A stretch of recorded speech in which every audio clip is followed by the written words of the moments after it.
ప్రకృతిని పరిశీలించి సాంకేతిక పరిజ్ఞానాన్ని అభివృద్ధి చేసుకోవడాన్ని బయోమిమిక్రీ అంటారు.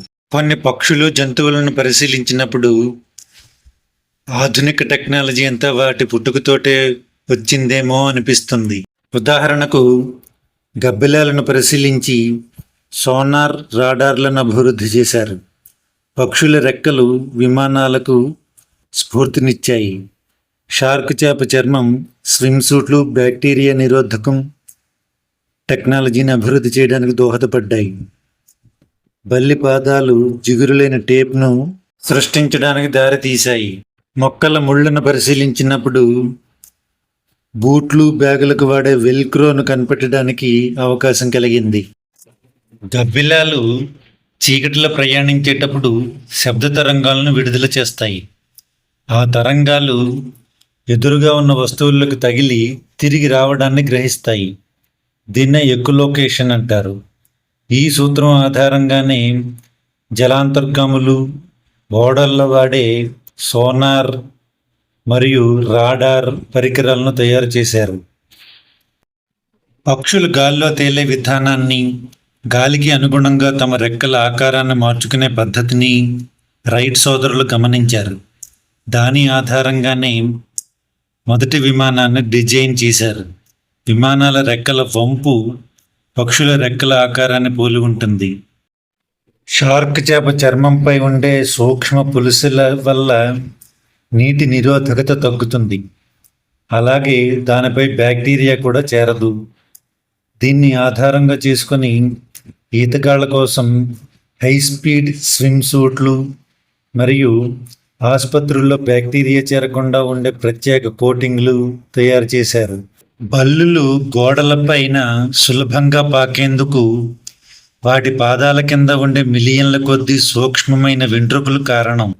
ఈ సూత్రం ఆధారంగా ఎలాంటి జిగురు లేకుండా గట్టిగా అతుక్కునే గెక్కో టేప్ను, స్పైడర్ మ్యాన్ తరహా రోబోటిక్ గ్రిప్పర్లను తయారు చేశారు. జార్జ్ డి మెస్ట్రాల్ అనే ఇంజనీర్ తన కుక్క వెంట్రుకలకు అంటుకున్న ఒక మొక్క ముళ్లను మైక్రోస్కోప్లో చూశారు. వాటి చివర చిన్న కుక్కేలు ఉన్నట్లు గుర్తించారు. ఆ ప్రేరణతోనే మనం బూట్లు, బ్యాగులకు వాడే వెల్క్రోను కనిపెట్టారు. వలస పక్షులకు భూమి యొక్క అయస్కాంత క్షేత్రాన్ని గుర్తించే శక్తి ఉంటుంది. వాటి కళ్ళల్లో ఉన్న క్రిప్టోక్రోమ్ అనే ప్రోటీన్ ద్వారా అవి దిక్కులను గుర్తించగలవు. కొన్ని పక్షులు వేల కిలోమీటర్లు ప్రయాణించి మళ్ళీ తమ గూటికి తామే తిరిగి రాగలవు. GPS లేకుండానే ఇదంతా వలస పక్షులకు సాధ్యం. పక్షుల మ్యాగ్నెటో రిసెప్షన్ నుంచి ప్రేరణ పొంది GPS లేకుండానే పనిచేసే బ్యాకప్ నావిగేషన్ సిస్టంలపై పరిశోధన జరుగుతున్నది. ముఖ్యంగా జలాంతర్గాముల కోసం భూమి లోపల GPS అందని చోట్ల బ్యాకప్ నావిగేషన్ సిస్టమ్ పనిచేసేలా చేయడానికి ప్రయత్నాలు జరుగుతున్నాయి.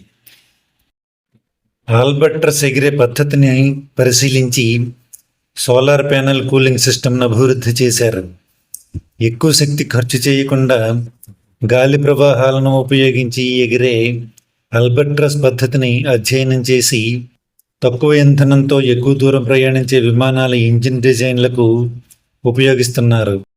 పక్షుల అతినీల లోహిత దృష్టి నుంచి ప్రేరణ పొంది వ్యవసాయంలో పంటల ఆరోగ్యాన్ని పరిరక్షించే మల్టీస్పెక్ట్రల్ కెమెరాలు, డ్రోన్ సెన్సర్లు తయారు చేస్తున్నారు. గుడ్లగూబ ఈకలు నాయిస్ క్యాన్సిలింగ్ టెక్నాలజీకి ప్రేరణగా నిలిచాయి. గుడ్లగూబ రెక్కల అంచుల్లో ఉండే ప్రత్యేక నిర్మాణం వల్ల అది ఎగిరేటప్పుడు దాదాపు శబ్దం రాదు.